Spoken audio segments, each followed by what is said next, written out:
street, and it was hilarious. So we get into this circle, and I'm like, wait, I know you. I was like, I know you. We are live. We started our conversation early, everyone. Couldn't help ourselves. Welcome. It's Saturday night. And it's Saturday night with the guys. I'm excited to do this. Welcome to, we have 5 guests tonight. I'll start with Jason. Tell everybody a little about yourself, if you would, my friend. Hi, everyone. I'm Jason Lux. I grew up in New Jersey, and I've been living in the city now for about over 15 years, and I'm still currently here this evening and happy to join everybody for this talk. Excellent. How long you been in the house, and how's New York City? New York's very quiet. I was just telling Rhee I was up on the roof for the 7 o'clock, applause that they do, which is great. And everybody there's like a trombone now. People have the cowbell out. It's very joyous, which is nice. But yeah, it's really quiet and hanging in there, teaching all the Zoom classes from my apartment and making it work. Cool. Ricky, tell everybody a little bit about yourself. I'm Ricky. I grew up in Minnesota. I love dancing, and I'm a huge fan of these other 4 dudes, and I'm extremely honored and thankful and humbled to even be in the online company of giants. So, what's up? What's up? That's why you're in the company of us, my friend. Derrick Yanford. Jericho. My name's Derrick Yanford. I'm originally from Massachusetts. I live in New York City, although I'm not there currently. I'm sheltering in place in Atlanta. I've known Rhee for most of my life. We've done a lot of different things together. And I kind of had a pivot in my career lately where my focus is more towards meditation, but I started dancing professionally when I was 15. I've taught for a lot of different companies and schools and choreographed and have enjoyed every moment of it. Awesome. Thanks for being with us. Tyce. Yeah. Tell us a little bit about yourself, my friend. I'm originally from Brooklyn, New York, and grew up there and moved to California where I started my career. And I've lived here ever since in California. And I'm a choreographer, a teacher, a guy who dances. There you go. That's why you're here tonight. You fit in that category, a guy who dances. Thank you. Mm-hmm. Yep. Schrader. Here.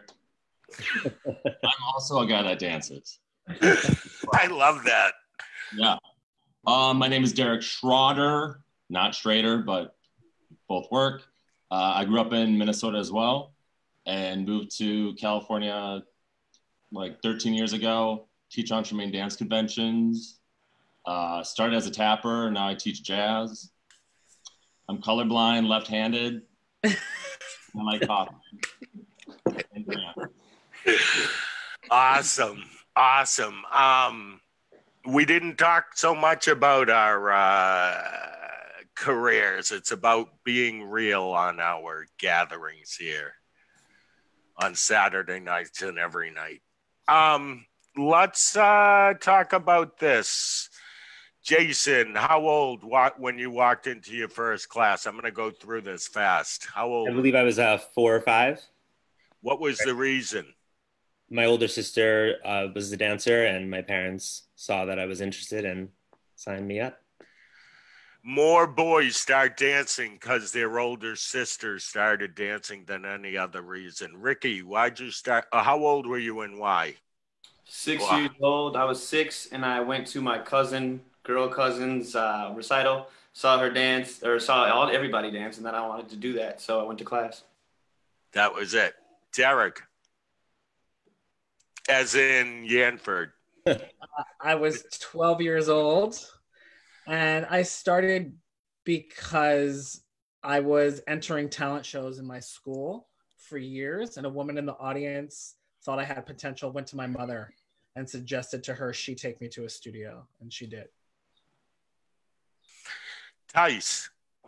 Yeah, I think just having music playing in my home as a young kid and growing up in my family, which was like Greek and Italian, we always had music playing. We were always up till 3 a.m, like just like having our own parties, breaking dishes like Greek people do. And so music is just always what I remember. And then when I would see people on TV or just anything dance or, you know, and I was living in New York, so Broadway was nearby, so I'd see shows and things like that. So just dance has always been. I just don't remember not dancing. How old when you walked into the first, like I'll call it, dance class structured? I was like 10 years old. Yeah.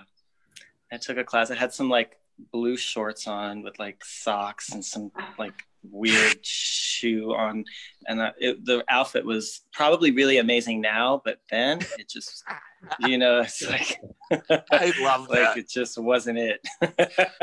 You know. Yeah, you know what we could talk about? All the costumes that we were put in by people that thought we looked good in those costumes.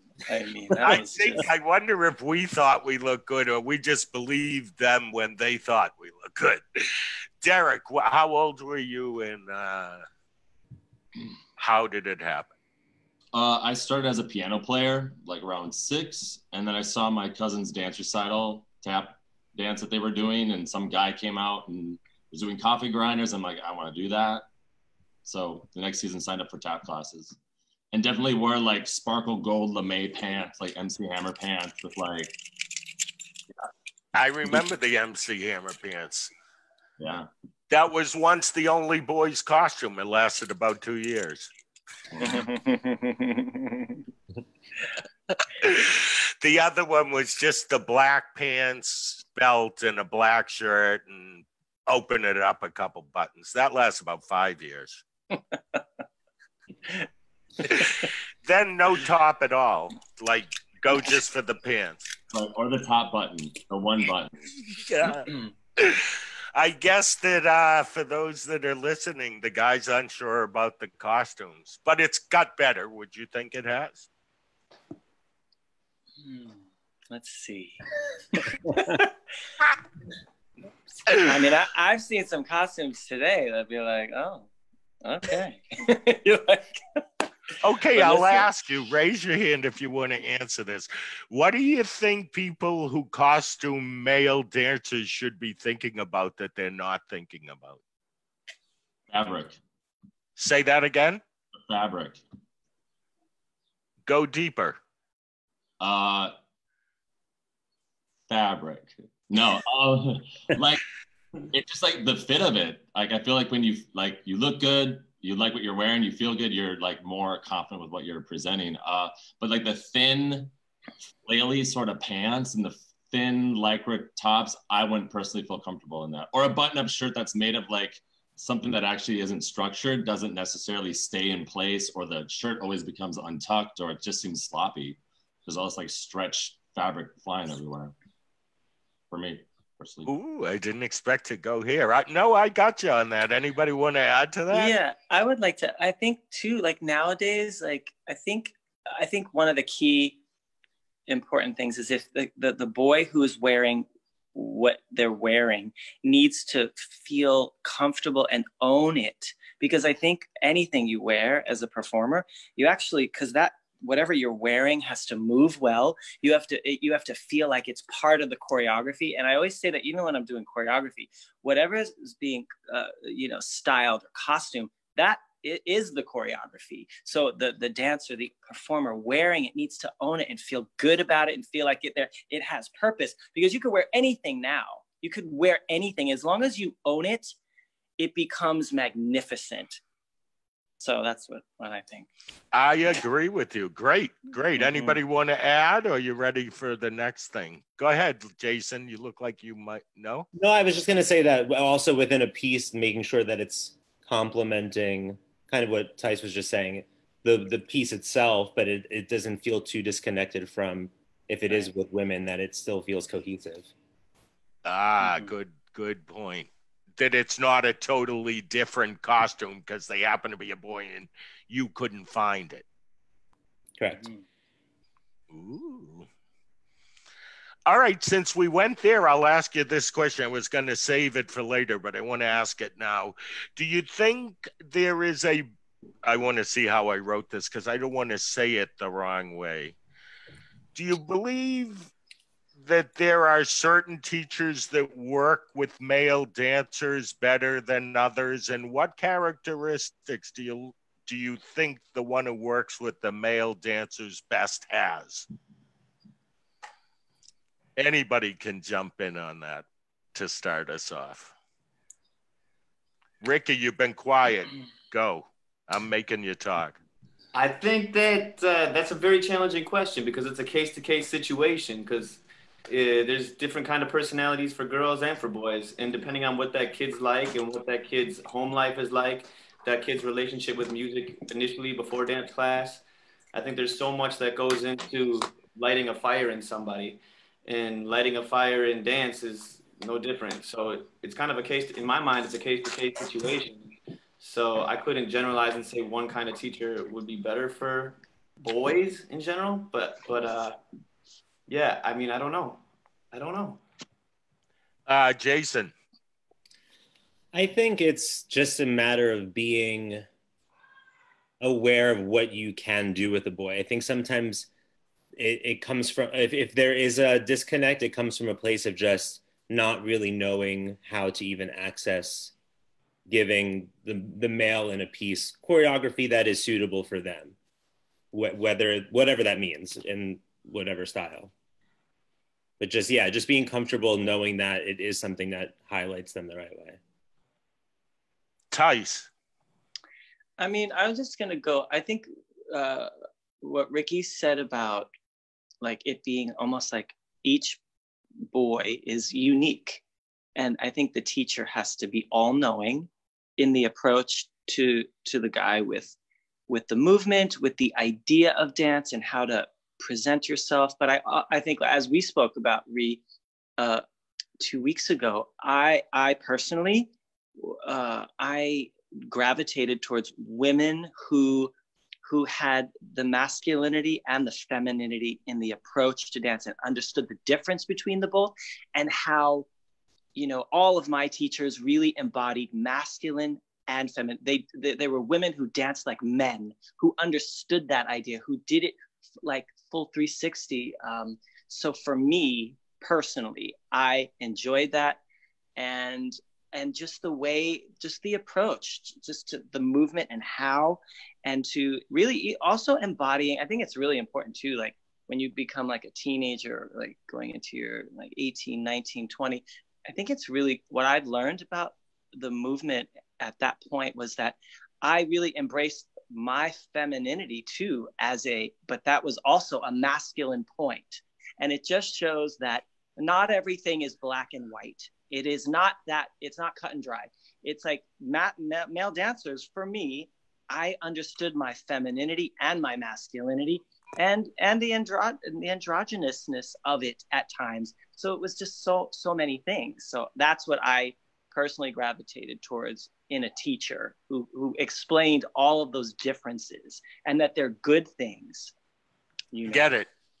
Yeah.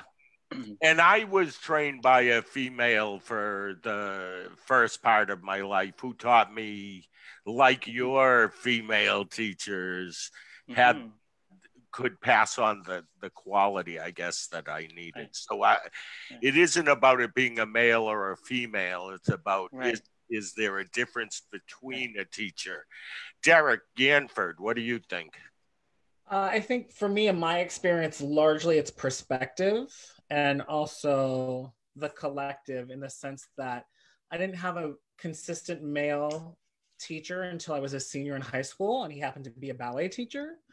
And then after that, going to college and having men's class on a regular basis. So having a class taught by a man with all men. What changes is the perspective that male teacher presents to you from their own experience of being male, and sharing with you what your expectations of being male are different than your female counterparts, where some female teachers may not understand that the role and the physical limitations or capabilities or the demands of what a guy is going to do is going to be very different. So the majority of every job I've ever had, I've had to partner a girl. That's a large part of our job. And if you're taught by a man who's also partnered, he can teach you some things about how to partner very well. So if you've had a female teacher who's never really been partnered or doesn't understand that, there can be a little bit of a disconnect.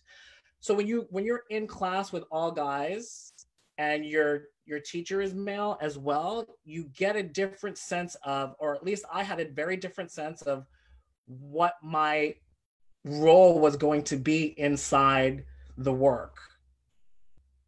Gotcha. Schrader. Interchangeable. Schrader, what do you think?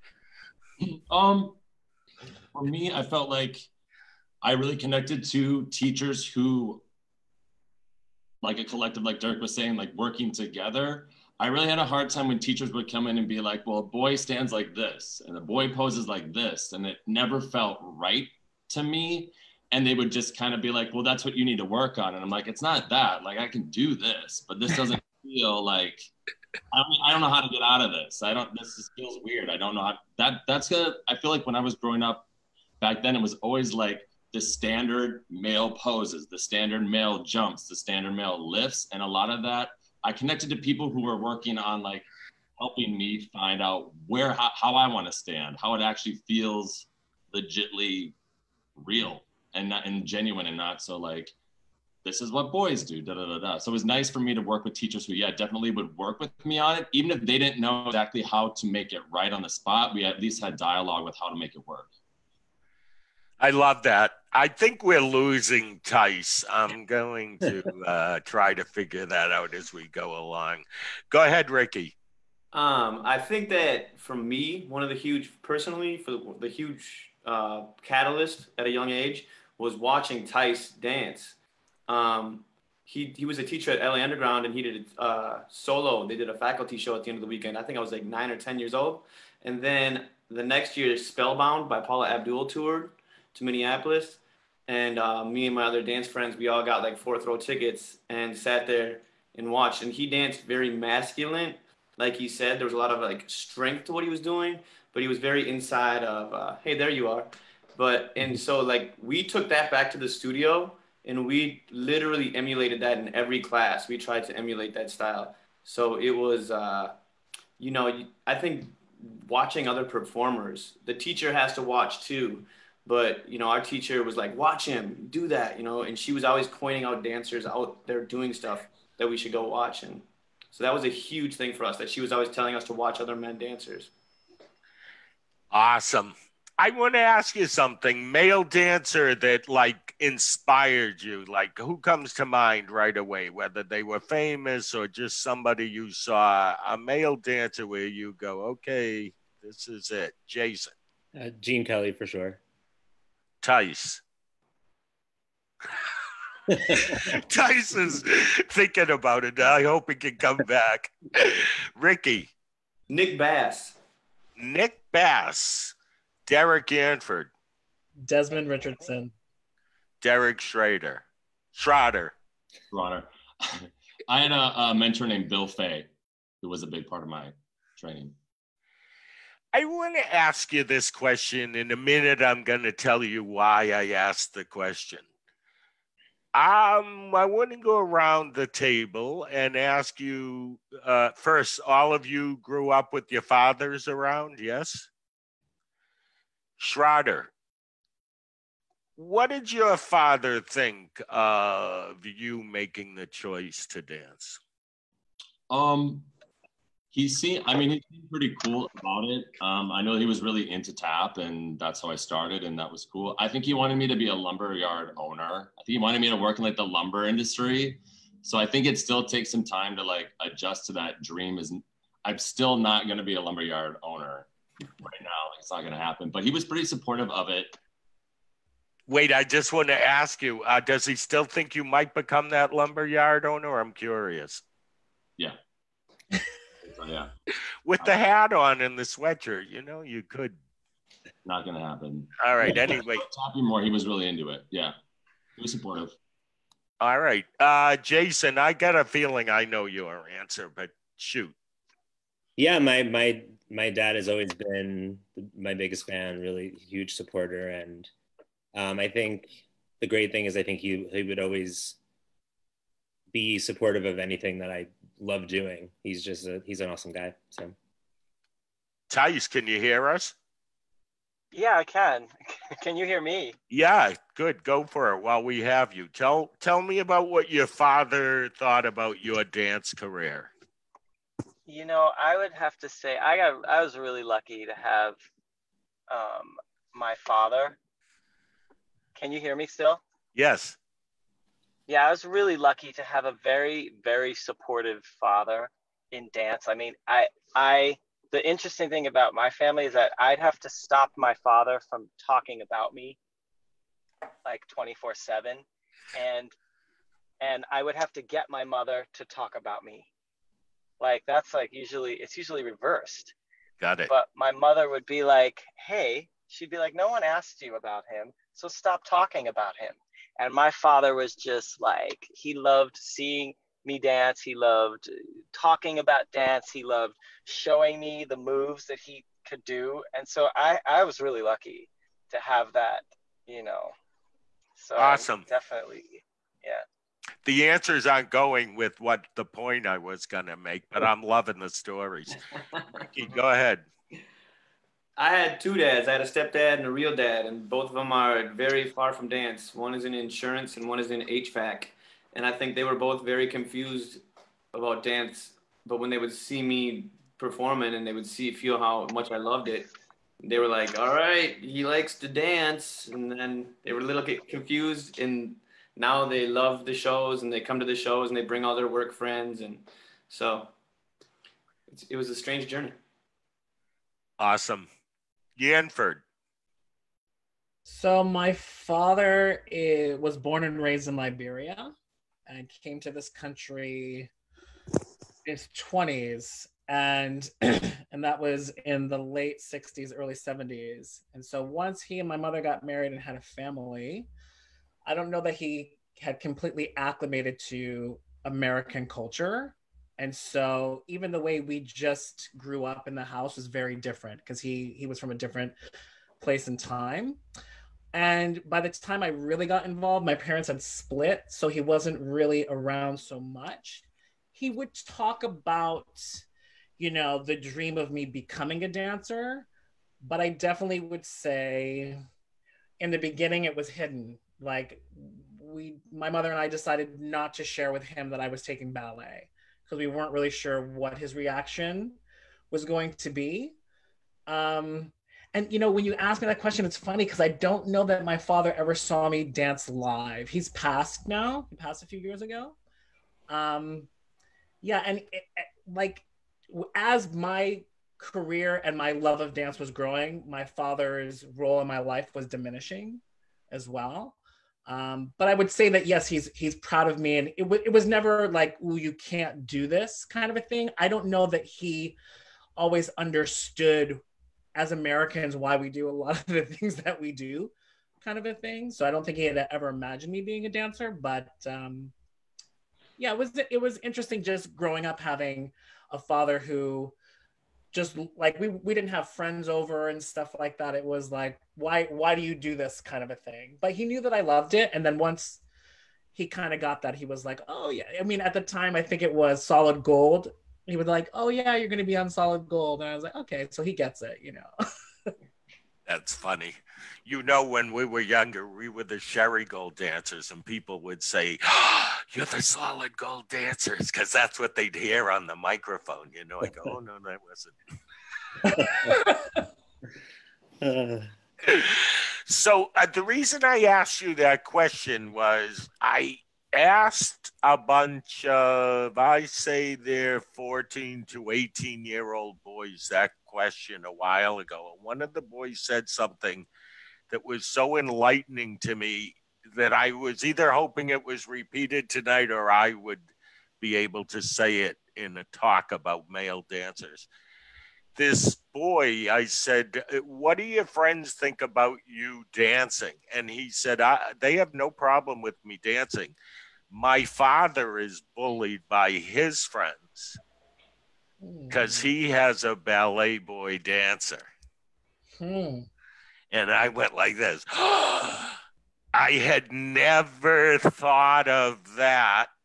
And because we're having this talk tonight, sometimes the father is uncomfortable because he is either being bullied or it's something like that by his cool dude friends who talk about their son's sports. Had you ever thought that before? I felt the pressure to be very successful with it at a young age because I felt like if I didn't, then my dad wouldn't want to share that with his friends. Like I got the feeling that he enjoyed me winning awards because he had more to share. He's like, yeah, he's a dancer, but so that was a really hard, like, I felt that pressure to be more successful so that he wouldn't have to feel that way. Which I'm not saying that's right or wrong. I'm just saying that's no. It's society. It's that's what I wanted this talk to be about tonight. Like, make people think about some things they may not have thought about before. So I will go here now. Were you bullied because of your choices? Raise your hand because we might be able to get this over with. Okay, a little bit. Derrick Schrader, tell me a little bit about how it felt to choose dance when other kids didn't accept it. Like we had talked about last week, I felt like at a young age, my friends were more into it and people were excited for me for it. But once I got into junior high, it was like more of a like, now that's just weird. Oh, you're that serious about it. Now it's like, okay, that's a little strange. And with that, I just grew up in a really like, our community was very like hunted, snowmobile. It was like very stereotypical. Like this is what boys do. This is what girls do. And because of that, it's just like each year that each grade that I went up and it just kept getting worse and worse. So it got to a point where it was like dangerous to the point where I had to transfer to a much smaller school and then eventually had to do homeschool because it just wasn't a safe environment. Okay, before we go around the table, I had to write this down so I didn't forget.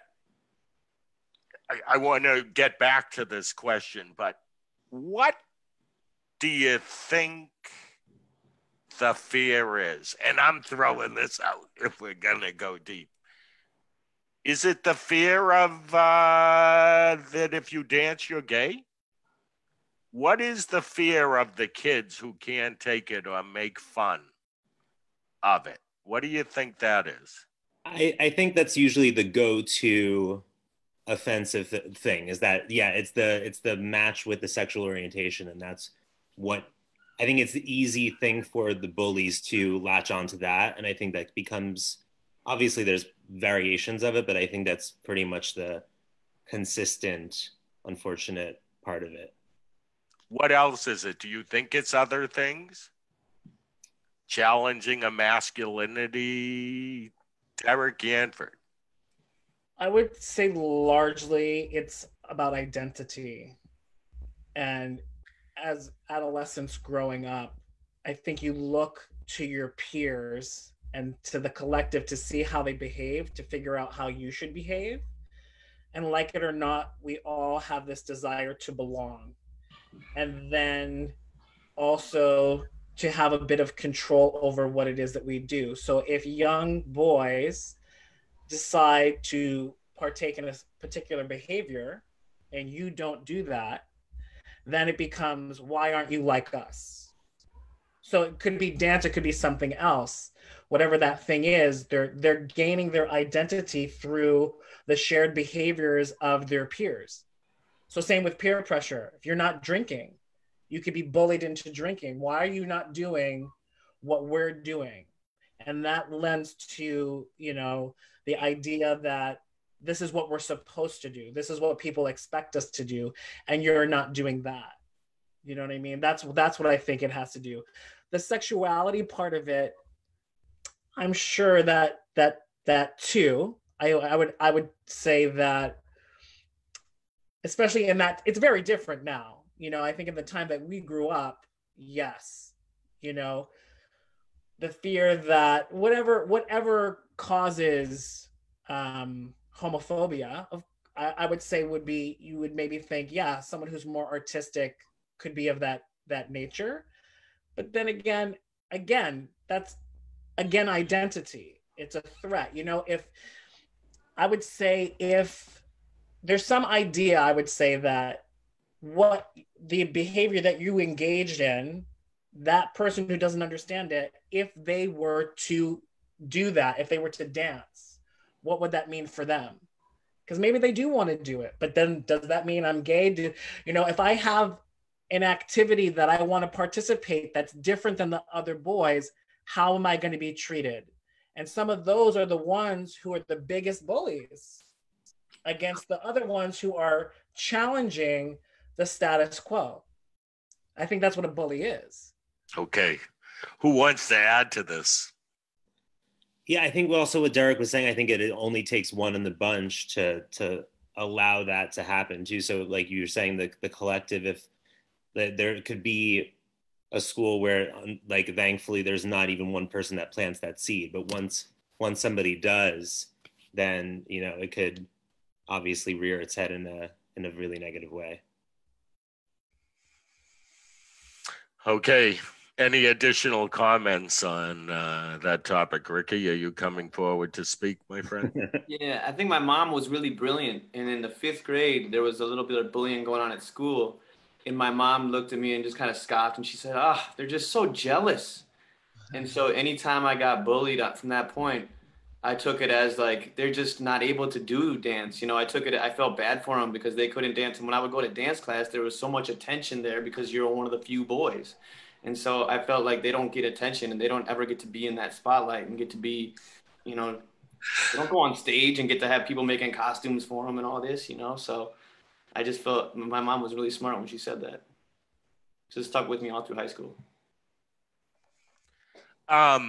What's different now in 2020 than, I'm the oldest in this group, but I don't know who's the youngest, but from the time you grew up, because it has changed dramatically in the last whatever years, how do you think people accept the male dancer now? You happy with where we're at? Do you think, what's your thoughts on that?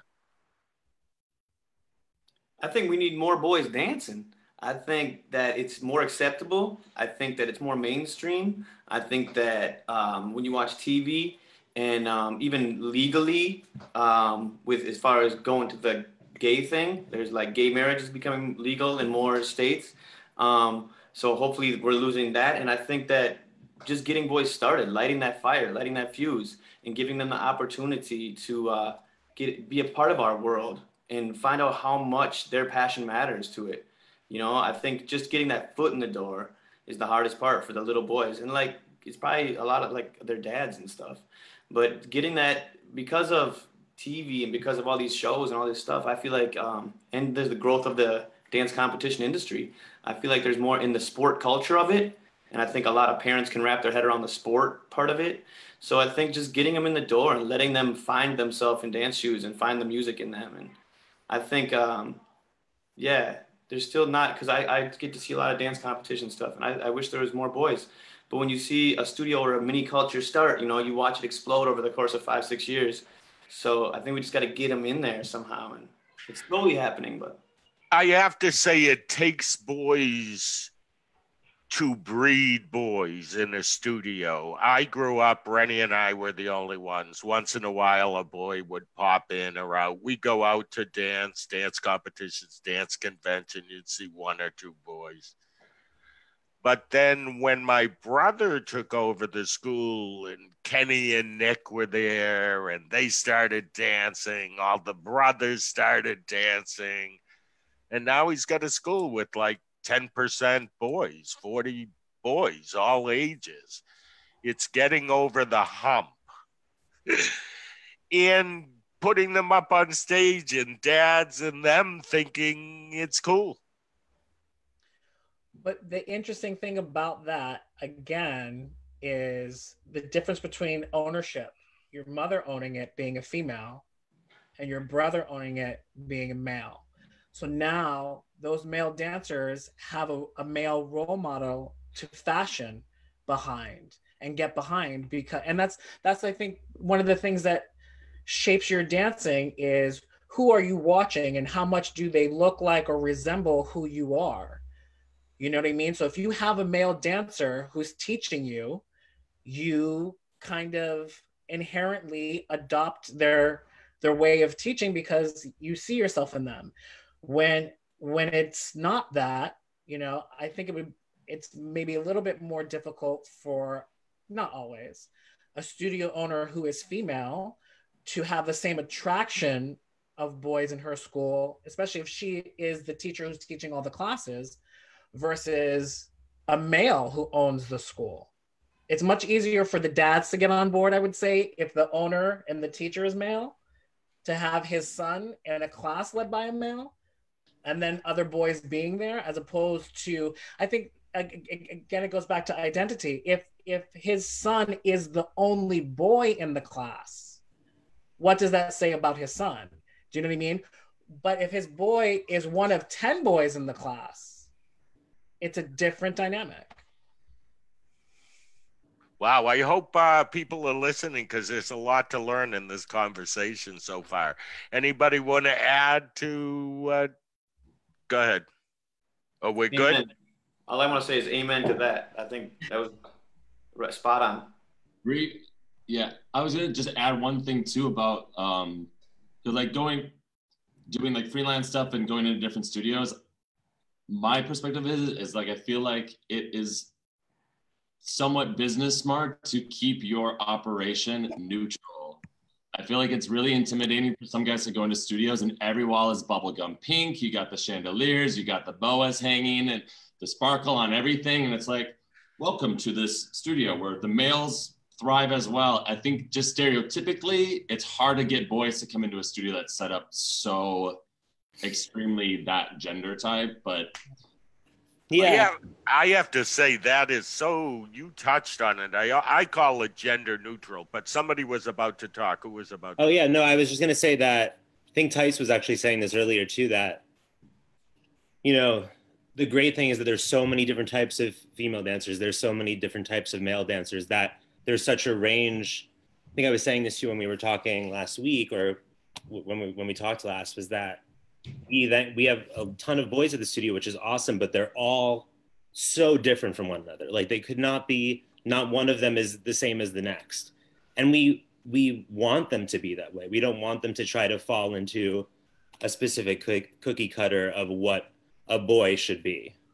Yeah. And like, yeah, we even, you know, we've had, you know, families too before that we've dealt with, you know, their children transitioning and really letting them navigate how they want to do that. Because once again, there's so many different ways that the individual goes through that, the actual dancer. It's not about, at that point, even the parents, it's about listening to the kid and really letting them guide how they want to be coming into the world.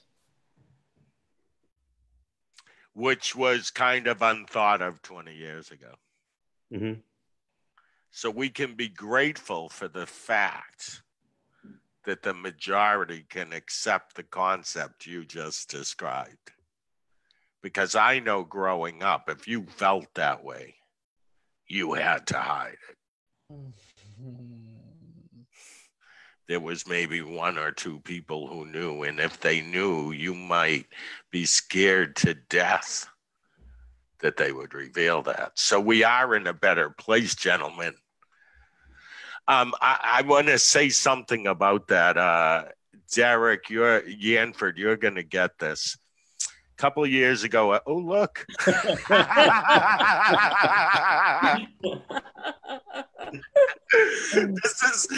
We're just going to call you Pop and Pop Out. I started working for this organization a couple of years ago, lot of urban dance, contemporary, whatever. And they did this performance. And out comes, they're great dancers, more passionate than like they full out. Out come this group of guys in the middle, all in heels. Jason, you're going to get what I'm about to say. I sat there and I went, how cool is this? And their fathers are probably out in the audience watching them. But I grew up in the day when we would be in an organization and if 5 boys came out in heels, they would have stopped the music and shut the lights down. Mm-hmm.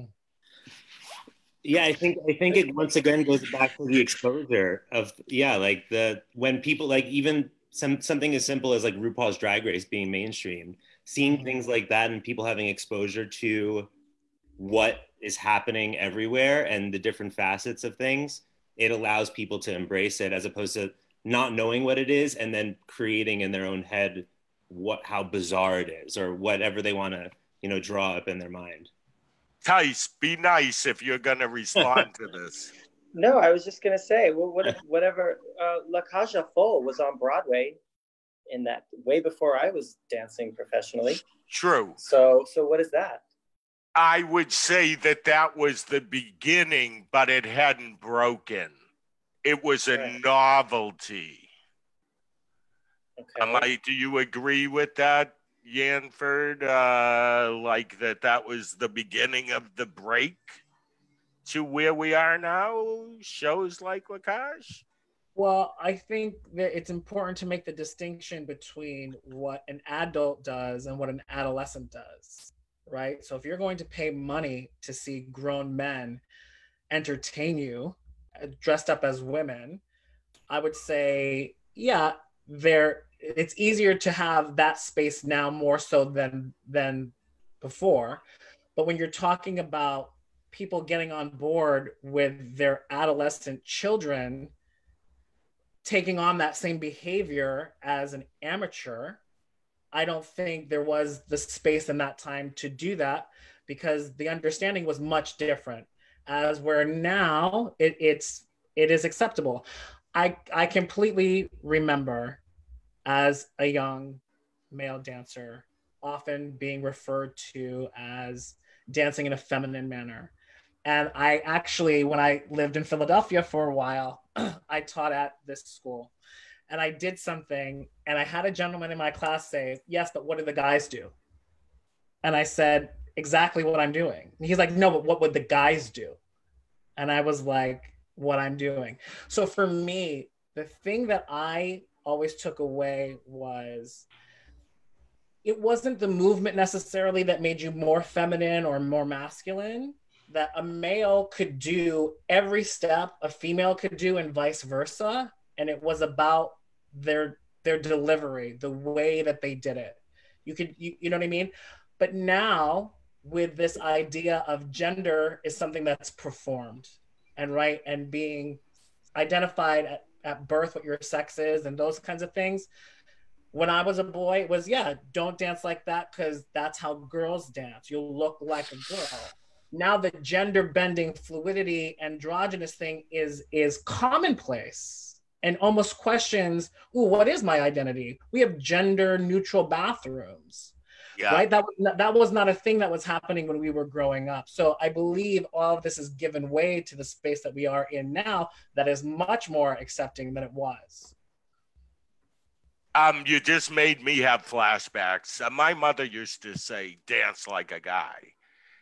Okay, like that was, I think all teachers did. Did you guys have teachers who said that to you? Yeah.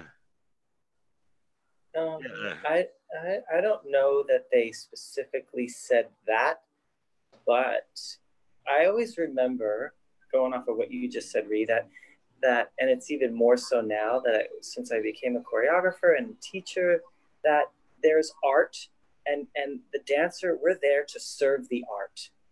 So that is something that was always very important to me, that when you walk in the room, you're there to serve the art and create someone's vision, bring it to life as an artist. That's why artists paint a picture, any picture. We don't judge it because art is subjective.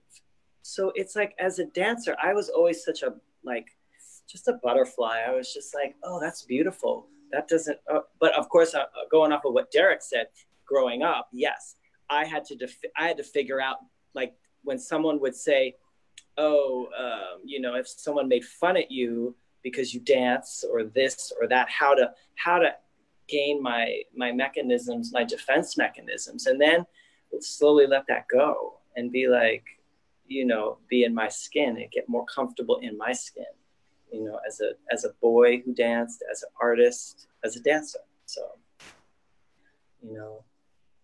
I do know. Wow. Starting with Schrader up there, because you're in my upper left-hand corner. I don't know if you are on everybody else's screen. When did you kind of feel like it was worth the effort? When did you feel like I've made it as a dancer? I'm glad that I stuck to this. And don't say never. Tell me the first moment. I feel like in my case, I felt more settled and I felt like I had arrived when I started to do my own choreography for other people, and having other people respond and like connect to what I was trying to convey through other people's work. That was just my experience, is that I felt I was like maybe 14, 15, 16, that time frame where I was like, I feel like my voice is here, at least a small whisper, but I was around the time. Cool. Lux. I was thinking about this because I think you asked me this last time and I didn't really give you the clearest answer, but I think when, you know, it's been my third season now teaching for Joe for NYCDA. And I think when I've always looked up to Joe and what he does. And I think that when I started working for the organization and I believe in, you know, their mission statement and everything that they do, it was, and the fact that he believed in me to bring me out on those weekends was really a cool moment for me, I think. Because not you and I know who Joe is. Say Joe's full name. Joe Lantieri. Awesome. Yeah. Tyce, when did you feel like, okay, this was worth it? I'm feeling like can do this. And I feel like I can do this professionally, or like to greater levels and greater heights. Yeah. Yeah.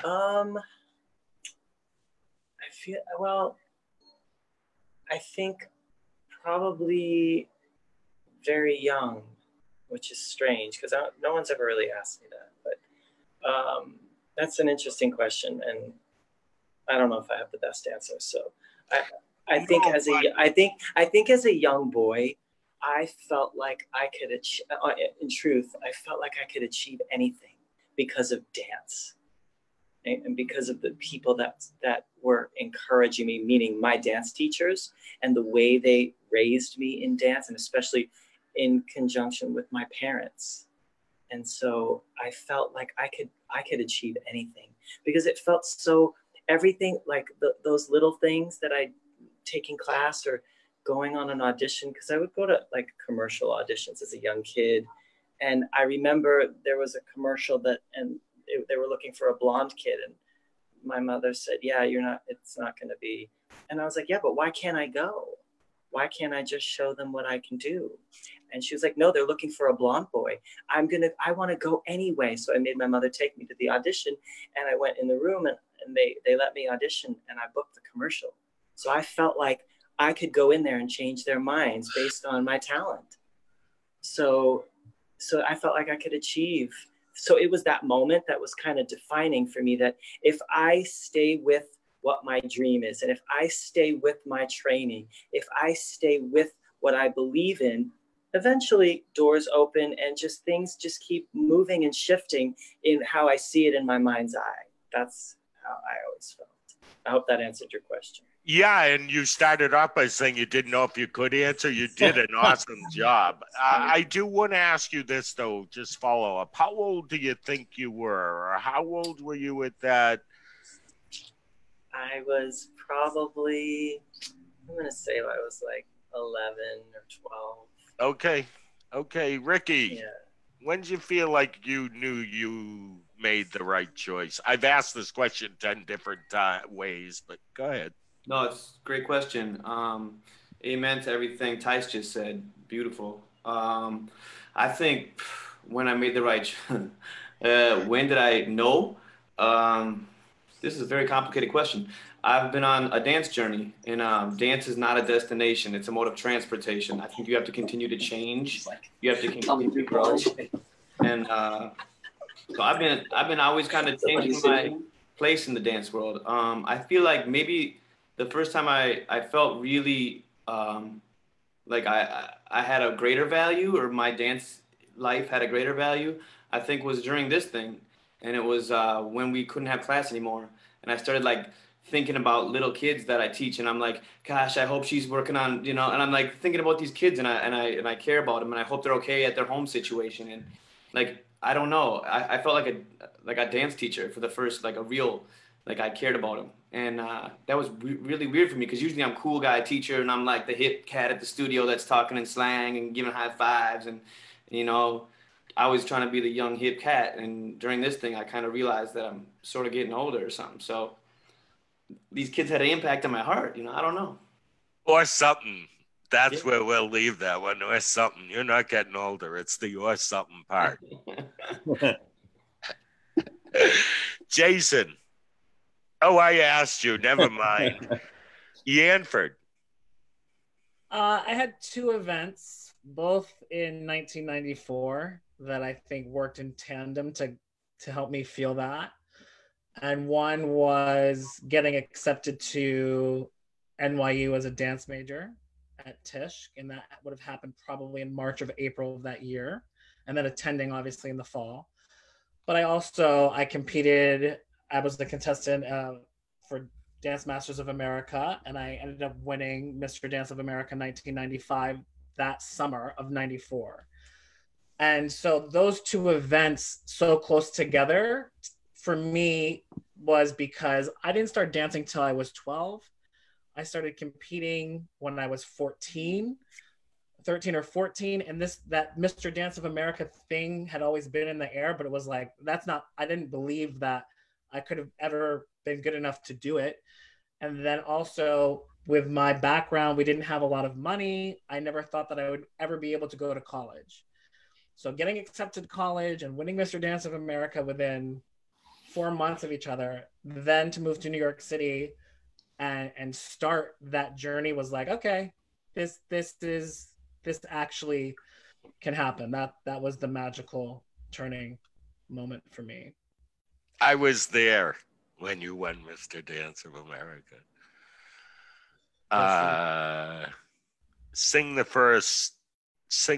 What was the song you danced to? It's one of my favorites. Oh, that's When I Gave It Up. I gave it up, I danced to Nina Simone's Feeling Good. And that was 20 something years ago. Yeah. When I won, it was a collection of different blues. Well, I remember you were against our friend Tim. I was. And he was first runner-up. And I'm going to you guys became best friends. We were best friends, and we still are to this day. But I'm gonna take it one further, because Tyce was there as well, and I remember him having a conversation with my teacher Brenda Barna and telling her he's gonna win. And I remember thinking, Tyce thinks I can win, and how powerful that was, because he and Nancy had won years before, and obviously he was somebody that I always wanted to emulate and be like. And I think that's the other part of why having a male dancer teacher influence in your life changes the game, because when they believe in you, they say that they believe in you and see this potential in you, and you've seen it realized in them, it changes the whole game. That me hearing him say to my teacher he's gonna win made me get on stage going, this is real. This is a possibility for me. And then my only task was to make it happen. Derrick, can I say something to you? Of course. Okay, No. that is so amazing to hear. First and foremost, I mean, that's really a beautiful thing to hear, because I mean, I remember thinking that, but I also want to just say, Rhee, thank you for having me here with all these incredible guys.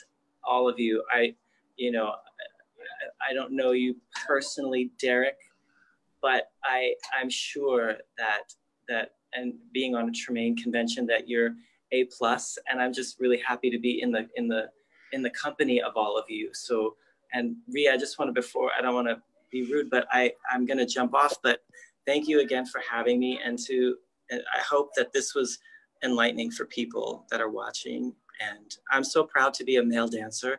And as a young boy, anytime I saw a great male dancer, I used to always say, oh, he's the most talented, and he's going to be my friend. That's what I thought. I was like, he's the most talented, and we're going to be friends.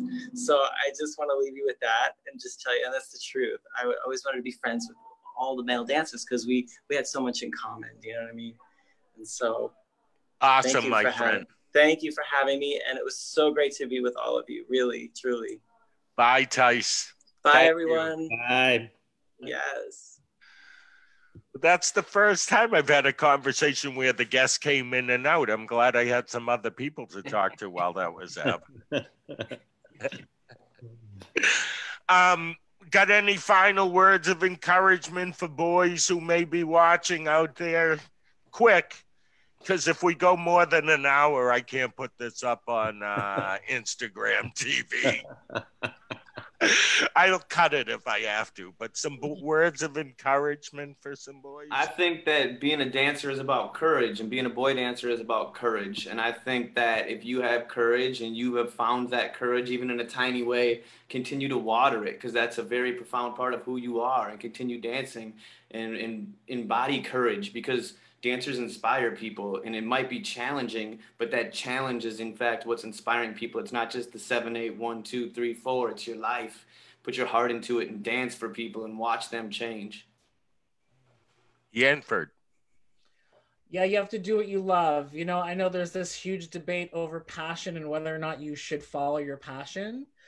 If you found it, if dance is the thing that you love to do the most, continue doing it 100%, because I'm a firm believer the path that you want to take will start to reveal itself as you continue to work on your craft. And that's how it works. As much as people are going to try to talk you out of it, it's not lucrative, you shouldn't. You really have to be courageous, trust yourself, and engage in what it is that you love, because you'll have a life that's so rewarding that nobody can, ever take that away from you. And right now, all dancers have proven how lucrative this business has been, because we're all doing really well. Right, guys? Derrick. Hello.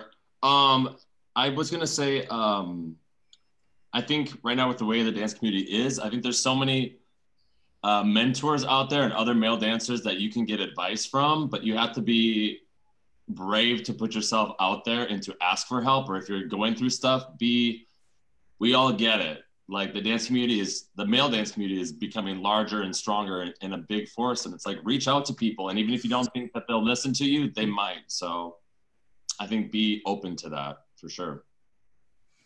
How about you, Mr. Lux? Everybody said it so nicely, but I think the only thing I'll add is that from what we were all saying over this last hour, we all, were brought into dance by either seeing someone we really looked up to. I mean, and if you are that boy that's sitting in the audience and you see that, trust it and follow it. And it might not end up being your passion, but at least you tried, at least you got your feet wet and trusted that this might be something that I'm really interested in, and I'm at least going to explore it.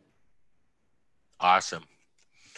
We're going to come back, but Derrick Yanford said something to me that was really profound today in a phone call, because we were talking about soul, or having to have soul. Derrick, I'm going to make the screen large, and I want you to describe, or just tell everybody what you told me today about the soul and the body. Do you mind doing that? No, not at all. Hang on. because I think you deserve full full screen mode. Go. So Rhee and I were talking earlier today about this spiritual journey all of us are on. And we just kind of cleared up the mistaken identity between, this idea that your soul is inside of you and that you have a soul. And I just reframed it more this way, is that it's not that you have a soul, you are a soul and you have a body. And it's through that body that you're having the experience, right? And so in this, the idea of spirituality, you are a spirit having a human experience versus a human having a spiritual experience. The soul is this thing that you are, and in order to have the experience it wants to have, inhabits you through the body. So instead of thinking, that I have a soul, we think more you are a soul. It's a body that you have.